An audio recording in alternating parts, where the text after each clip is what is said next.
La 8e édition du Festival international du film de Saint-Jean-de-Luz vient de se terminer. Une très belle édition avec des films en compétition, 10 films en compétition, des films hors compétition, des courts-métrages et de nombreuses rencontres avec les jeunes, les moins jeunes. Près de 800 scolaires qui sont venus voir les différentes séances avec de nombreux spectateurs au Select. Et puis surtout, on a eu cette année, je le dis un peu chaque année, mais chaque année ça monte en grade. Je commence bien. Un jury. Vous me l'auriez dit alors. Un jury vraiment remarquable, très sympathique, avec Nadège Bosson-Diagne, avec Florence Loiret-Caille, Christophe Rossignon et le grand président Thierry Cliffat. Comment s'est passé en quelques mots? Merci. Comment s'est passé en quelques minutes cette rencontre avec le public lusien et le cinéma ici? En quelques minutes ou en quelques mots? Ça s'est très très bien passé. Bon, on s'est très bien entendu tous les quatre, et surtout la sélection de Patrick Fabre était vraiment d'un haut niveau, donc forcément ça met la barre plus haut que si les films n'étaient pas bien, parce qu'on est quand même là au départ pour voir des films, et c'était très joyeux de les découvrir ensemble, de partager ensemble et de se connaître mieux aussi, tous les quatre. Alors nous avons 3 invités, nos 3 chroniqueurs qui ont rencontré les différentes équipes de films. Nous avons David Talek de France Bleu, Olivier Darrieumerle de Sud-Ouest et puis Pierre Lafitte du collectif Moi Moi. Donc ce rendez-vous est retransmis sur la page Facebook du festival, sur les différents sites, sudouest.fr et France Bleu Pays Basque. Alors qui commence pour faire un point sur ce palmarès?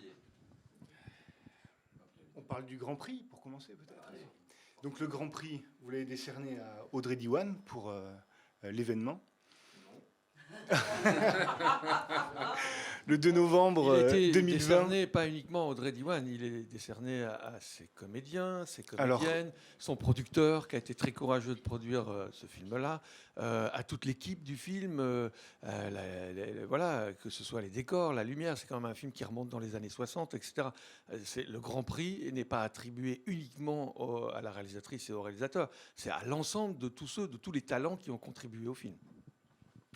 C'est le producteur qui parle, forcément. Alors, mais les actrices, alors, qu'est-ce que vous avez vu dans ce film en particulier qui vous a décidé à donner ce prix? Je suis entièrement d'accord avec ce que vient de dire Christophe. C'est-à-dire qu'au moment des délibérations, enfin de nos discussions, c'est forcément le film qui unanimement avait sa place en tant que Grand Prix, quoi. Voilà, c'est un sujet, c'est une adaptation. Il s'agit de Annie Ernaux. Il s'agit d'un droit qui est de plus en plus malvenu ces derniers temps sur certains continents. Il s'agit d'une cinéaste, voilà, d'une façon de filmer des corps et des émotions et des violences et des liens et des souvenirs aussi.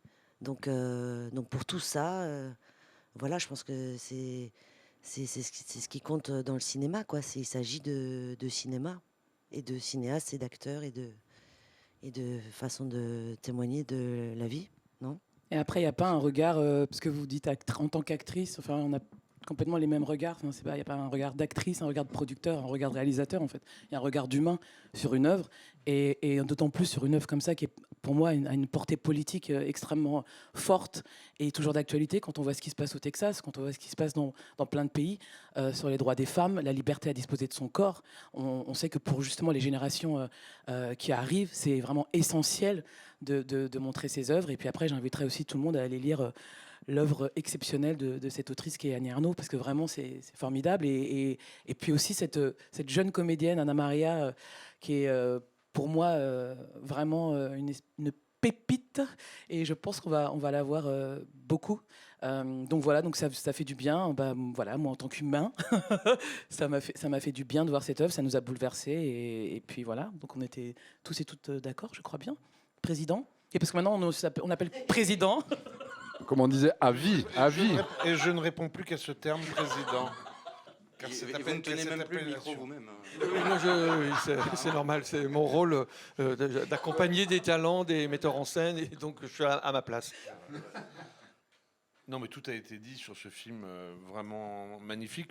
Je salue vraiment, moi, comme l'a dit Christophe Édouard Veil qui a eu le courage de produire un film pareil, où j'imagine que ça n'a pas dû être facile de le produire. Et puis je trouve que c'était important aussi pour le Festival de Saint-Jean-de-Luz d'avoir un film aussi emblématique récompensé. Je trouve que ça positionne le festival sur une vraie ligne de cinéphilie et ça rend hommage aussi au talent de Patrick Fabre qui a su le sélectionner bien avant que le film soit récompensé à Venise. Et puis c'est vrai qu'on peut toujours se poser la question de se dire, puisqu'il a eu la récompense suprême, qu'il est aujourd'hui dans la course aux Oscars, est-ce qu'un film pareil, est-ce qu'on ne ferait pas mieux de mettre un autre film en lumière? Et je trouve qu'à partir du moment où il fait partie de la compétition, donc il est traité à égalité avec les autres, on doit nous faire abstraction complètement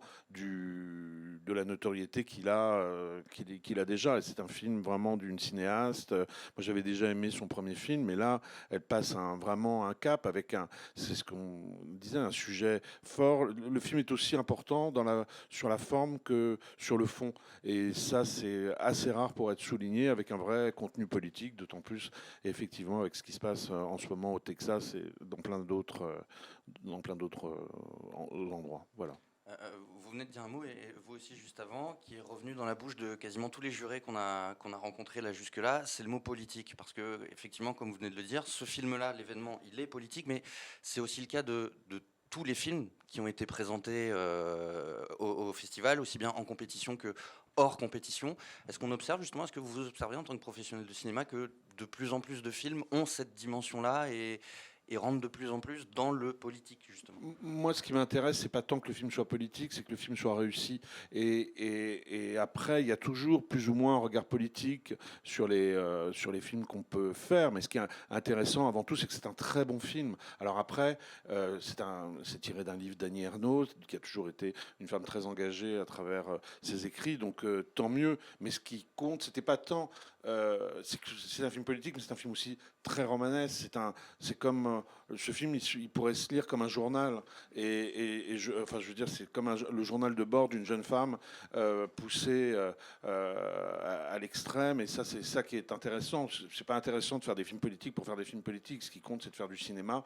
Et si ce cinéma-là peut avoir une portée politique, tant mieux. Mais ce qui nous a d'abord bouleversé, c'est le film. En tout cas, c'est mon point de vue. Non, pardon, parce que du coup, vous parliez d'autres films, en fait. Et moi, je suis d'accord avec vous sur... j'ai trouvé qu'effectivement, il y a un soubresaut de conscience qui, moi, me plaît, évidemment, puisque moi, je suis féministe et engagée et militante. Et pour moi, c'est toujours émouvant, je trouve, de voir... et quel que soit le thème, c'est-à-dire que c'est pas forcément parce que c'est au premier plan. On peut se dire que, par exemple... même Suprême qui est hors c'est politique, Une vie d'aimante c'est politique, c'est pas un gros mot en fait. Le film de Sandrine Kiberlin que moi j'ai pas vu, après le film d'Aïssa Maïga, voilà, et ben moi ça me fait vraiment du bien en fait de me rendre compte que les jeunes et les moins jeunes s'emparent de ces questions, et bah, toujours voilà pour les jeunes générations ou pour les vieux un peu à réveiller, et il y en a, et ça fait du bien. Mais Nadège, il ne faut pas oublier que Tesson a dit un truc, Sylvain Tesson a dit, chaque génération croit que c'est elle qui a inventé le fil à couper le beurre, sauf qu'il a été inventé il y a bien longtemps. Et donc, tu parles de soubresaut, mais moi, des films politiques, j'en ai produit il y a longtemps, et je n'étais pas le seul. Donc, on en a toujours quand même un peu fait dans la cinématographie française, et aussi la cinématographie dominante en a fait, la cinématographie américaine. Donc, de tout temps, on s'est emparé quand même de sujets forts pour bousculer la société, ou tout au moins la faire réfléchir. Alors voilà, quelle est la puissance du cinéma pour changer le monde? Parfois il y arrive, parfois il n'y arrive pas, mais ou parfois c'est très lent. On a posé une graine et puis ça va éclore bien plus tard. Mais c'est pas totalement nouveau non plus, quoi. Voilà, je voulais. Mais il va jamais s'arrêter de parler. J'aurais jamais dû commencer à C'était parler comme ça tout le temps. Non, mais Preuve d'un jury qui fonctionne. ce qui est nouveau et qui pour moi est à chaque fois ça m'énerve quand on dit et enfin des films avec des réalisatrices par exemple, parce que ça c'est politique aussi le fait qu'il y ait plus de réalisatrices, mais en fait elles ont toujours été là en fait. Et ça pour moi je trouve ça insupportable en fait. À chaque fois on dit ça y est, bah non en fait elles ont été là et puis maintenant il y a des producteurs pour aussi qu'elles puissent travailler. Voilà, bon on va arrêter parce qu'il y a d'autres sujets. Justement, l'autre grand On a toujours été un pays où il y a eu plus de réalisatrices que dans d'autres pays du monde. Je pense à des femmes comme Chantal Akerman, comme bien sûr Agnès Varda, comme Diane Curis, comme Nicole Garcia, comme Brigitte Rouen, qui font du cinéma depuis très longtemps et qui ont été qui faisaient des films absolument magnifiques. Et toute la génération d'après, les Laurence Ferrara Barbosa, Catherine Corsini, Pascal Ferrand. Enfin bon, il y a toute une tradition en France et ça, c'est vrai qu'on a beaucoup de chance que ces réalisatrices existent. Mais pour moi, la question sera résolue quand on ne se posera plus la question, quand on parlera des films, sans se poser la question de savoir si c'est un film réalisé par une femme ou réalisé par un homme, parce que je trouve ça très réducteur. C'est un film tout court, un beau film tout court, et voilà. L'autre grand film du festival, c'est La vie d'aimante, qui a été récompensé aussi par vous. Une vie d'aimante, pardon. Donc il y a le prix de la mise en scène. Qui peut en parler? Qui commence? Qui commence? Chacun va prendre 5 minutes pour en parler. Oui, c'est une énorme surprise. Ce cinéma belge, c'est pas nouveau non plus.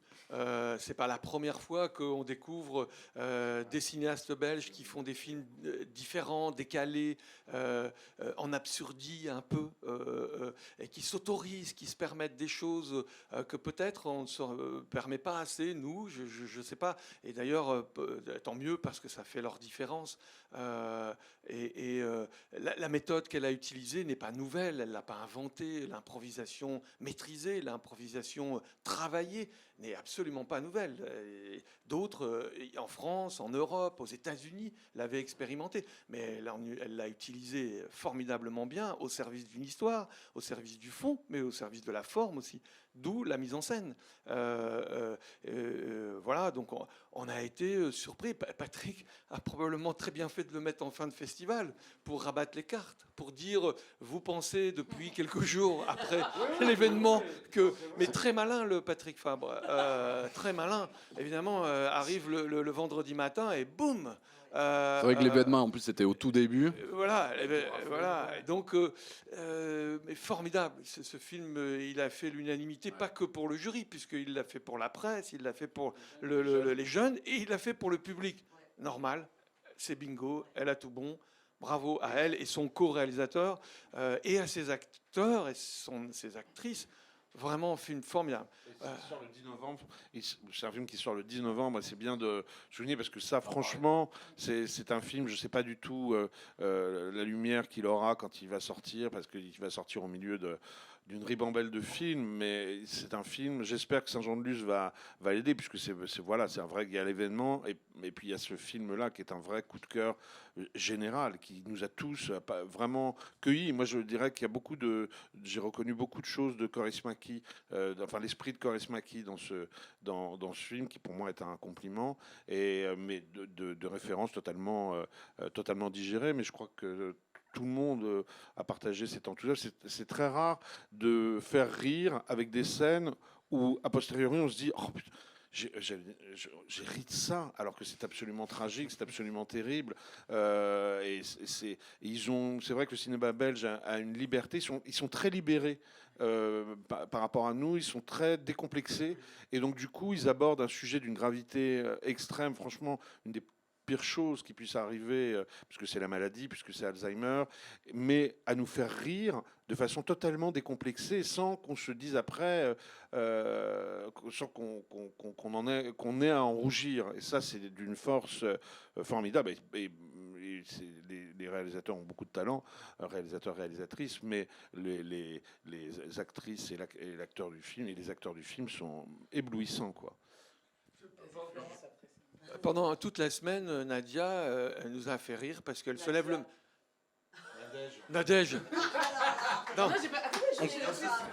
Alors vous savez, quand on parle de cohésion, qu'on s'aime, etc., vous voyez comment on s'entend très bien. Moi, j'adore Philippe. Franchement, Nadia, c'est un beau prénom aussi, Nadia. bah sûrement, mais c'est pas le mien, quoi. Oui, bah écoute, mais peut-être. Non, mais peut-être que je commence à brocher à Alzheimer aussi, moi, tu vois. Donc Nadège, bien sûr.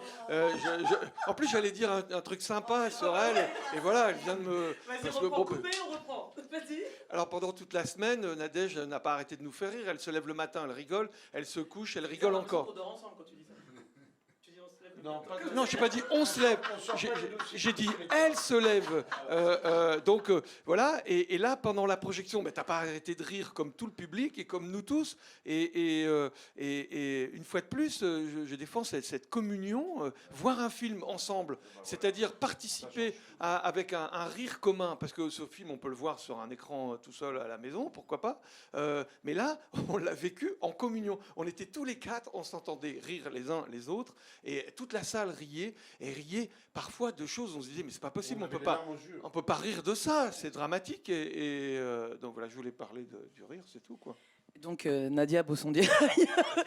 Non, on a ri, mais on a pleuré aussi très fort. En fait, moi, j'ai fait ce métier et je suis cinéphile pour voir des films comme ça, en fait, pour être bouleversé. Et c'est un film, on en parlait tout à l'heure, qui continue en fait à travailler à l'intérieur de nous. Et moi, je suis touchée particulièrement aussi parce que mon oncle avait cette maladie-là.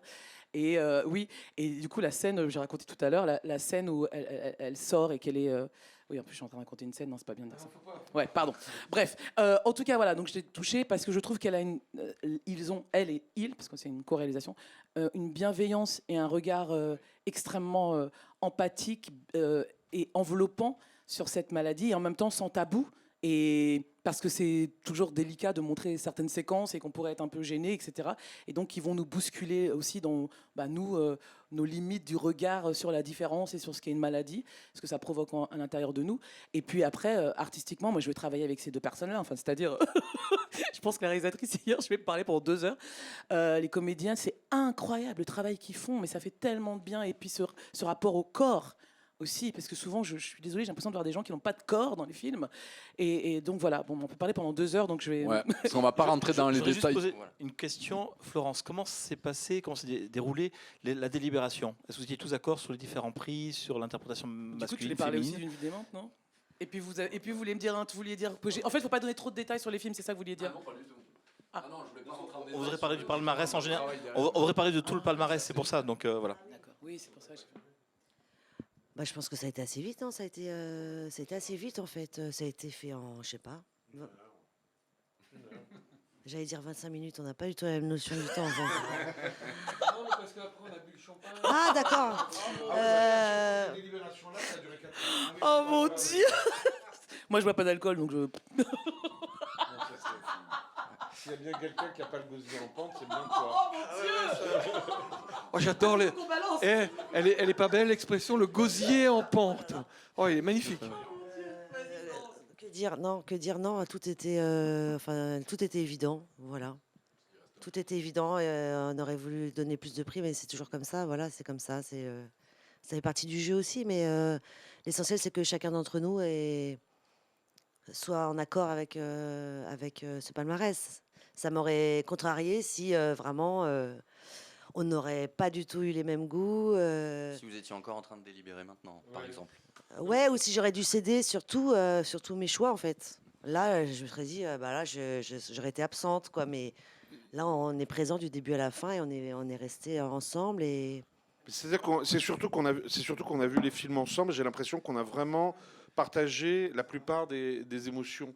Et après, l'autre chose, c'est que on aurait très bien pu faire un autre palmarès aussi très cohérent avec des films qui ne sont pas forcément récompensés et qu'on a adoré aussi. Ça prouve vraiment la qualité de la sélection de Patrick Fabre, vraiment, parce que pour chaque prix, on aurait pu faire des combinaisons différentes et ne pas avoir à rougir du palmarès. Mais après, je pense qu'il y a quelque chose qui a été très fort entre nous, c'est qu'on a vraiment partager des émotions. Alors parfois, certains aimaient un peu plus un film. Et enfin bon, voilà, il y avait il y avait des nuances.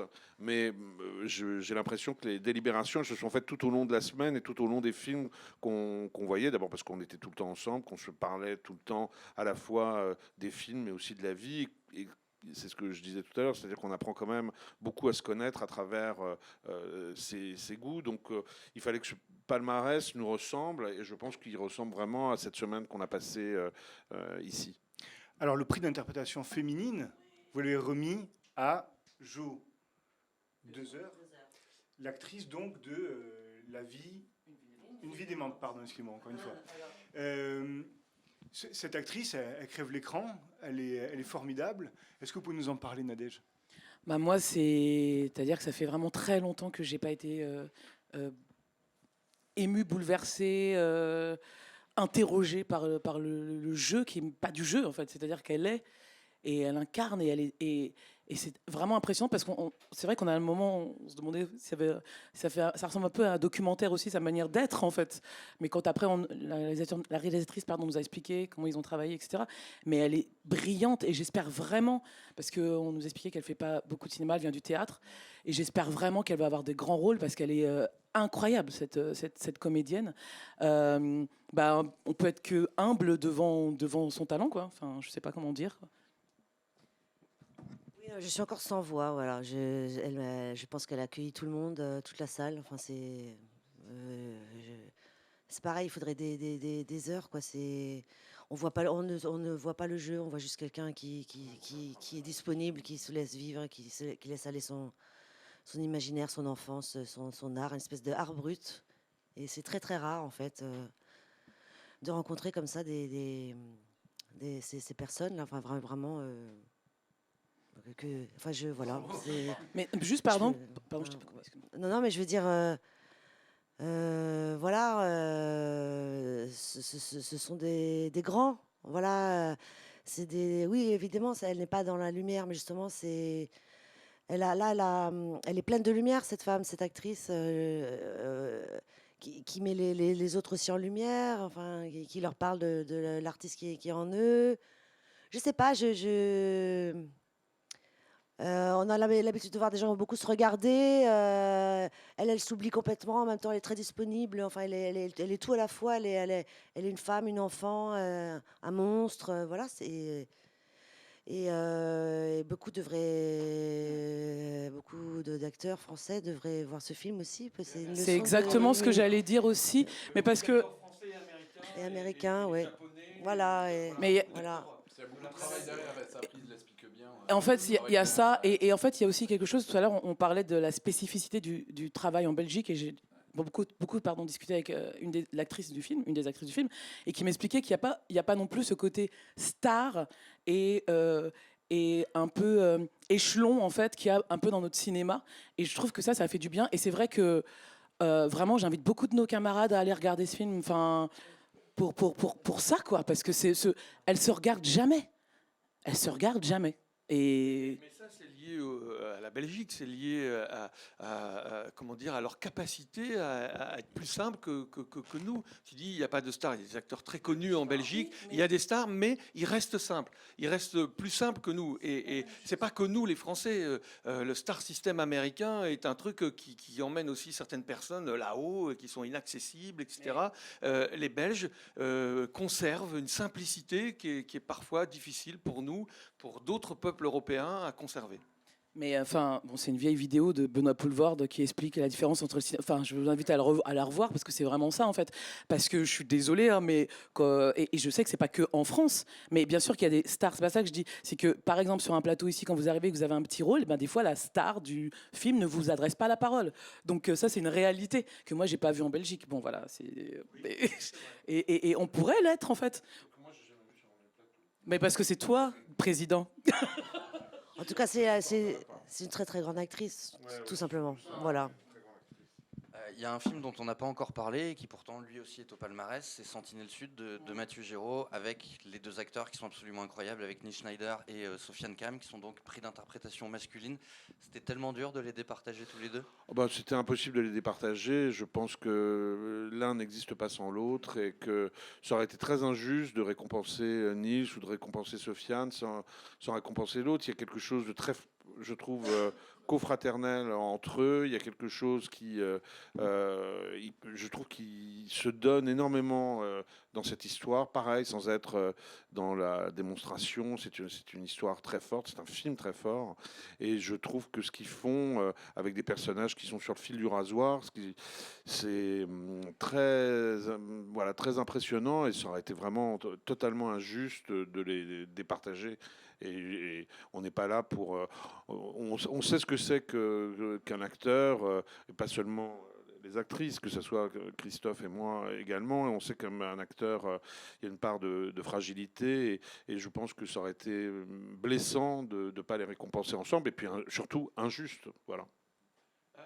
Il faut dire aussi qu'à travers la récompense des deux acteurs, il y a le film quand même, il y a le sujet, ne l'oublions pas, avec ce qui s'est passé récemment en Afghanistan, qui nous a tous un peu ébranlés, choqués, ce départ de la présence des armées, dont l'armée la plus puissante du monde, l'armée américaine, c'est cette débandade, et puis l'arrivée de gens qui maintenant dirigent le pays avec leur fonctionnement, leur comportement envers les femmes, envers la culture, envers beaucoup de choses qu'on ne va pas ici commencer à critiquer, puis c'est pas l'objet, on ne va pas rentrer là-dedans, mais ce film parle de ça. Il parle de la présence militaire française là-bas, il nous ébranle sur l'utilité de ça, sur les conséquences pour les soldats qu'on envoie là-bas, sur tout ça. Donc ils sont dans un film quand même qu'on a voulu souligner. Sujet peu ou pas traité en France, Très surtout très américain pour le coup, mais qui est là, qui est une note française. Il n'y a pas énormément de films américains qui traitent de leur présence là-bas en Afghanistan non plus. Et qui Le sera... mal-être de l'armée. Ah oui, le mal-être du retour des soldats sur un front de guerre. Il y a un très beau film d'anglais qui s'appelle La vie de Billy Lynn, justement sur un sujet assez similaire. Et attendez le prochain film d'André Téchiné qui parle également de ça. Mais on parle des films qui sont au palmarès, mais vraiment, je tiens à souligner qu'il y avait d'autres films vraiment formidables. Et je voudrais parler aussi parce que ça, c'est une des forces aussi de la sélection, de certains films que j'ai pu voir hors compétition, comme le film de Sandrine Kiberlin, que j'ai trouvé absolument magnifique, Une jeune fille qui va bien. Le film d'Aïssa Maïga, Marcher sur l'eau, que j'ai trouvé aussi très beau. Suprême, produit par notre cher ami producteur, qui est un film avec une énergie incroyable et des acteurs formidables. Donc, je parle pour ceux que j'ai vus, parce que je crois qu'il y avait le film de... Il y a aussi Les meilleurs aussi, qui étaient formidables. Voilà, il y a beaucoup de films, et ça, c'était vraiment formidable, dès qu'on pouvait se glisser dans une projection sur un film hors compétition, de découvrir aussi vraiment des pépites et des films qui nous ont marqués. Vous me précédez parce que c'était un peu le sens de ma question, dans le sens, et elle n'est pas facile, je vous préviens tout de Mais suite. je vais très vite, c'est pour ça. Si vous deviez justement remettre un prix hors compétition, parmi tous les films que vous avez pu voir, vous en avez déjà cité quelques-uns qui sont tous très forts, certes, mais là aussi, il faut en remettre un. Alors, Mais on n'a pas tout vu. puis alors là, franchement, Vous voulez qu'on perde des amis? on a dû déjà c'est déjà très dur de choisir parmi les films en compétition. Je vais pas m'amuser à ce petit jeu-là. Moi, j'ai cité les 3 que j'ai vus et qui m'ont vraiment bouleversé, chacun pour des raisons différentes. Donc, non, on va pas s'amuser à distribuer des prix imaginaires à des films voilà, qu'on a eu juste du plaisir à voir sans avoir à les juger ou sans avoir à les départager. Et puis en plus, alors là, pour le coup, c'est des films vraiment aux antipodes. Donc voilà, on peut juste dire qu'on les a beaucoup aimés. Je crois qu'il y en a un dont j'ai pas parlé, que tu as vu aussi. Oui, les meilleurs, mais moi, comme je suis absolument pas objectif, j'ai parlé du film évidemment d'Aïssa Maïga, et moi, je remettrai un prix évidemment au documentaire Marcher sur l'eau, parce que c'est ma sœur et que je l'aime. Voilà, tout simplement. Alors ok, moi, je Vous avez vu? Et moi, je remettrai un film, je remettrai aussi un prix à Sandrine Kiberlin, qui est mon amie et avec qui j'ai fait mon court métrage. Voilà. Non, mais du coup, et toi, tu remettras Suprême. Voilà. Qui l'a produit, donc voilà. On a. Avec mon associé Philippe. Voilà. Donc, Non, mais en revanche, c'est vrai que Du coup, on les mettrait à égalité, ce serait formidable. dans tous les films qu'on a vus de la compétition, c'était aussi, il y a eu beaucoup de découvertes et notamment des comédiens et des comédiennes que, moi, que j'ai vraiment particulièrement aimé. Je vais pas les citer pour pas blesser des gens, etc. Mais il y avait vraiment, c'était compliqué quand même aussi ça, parce que ouais, exactement. Alors, il y a quand même un film ou deux où on est passé complètement à côté. Parce qu'on est là, on dit la sélection de Patrick. Non, je ne vais pas. Non. Et non. Non, je vais pas les citer. Mais non, bien sûr que non. Mais non, mais voilà. Ah bon, non, voilà, d'accord, stop.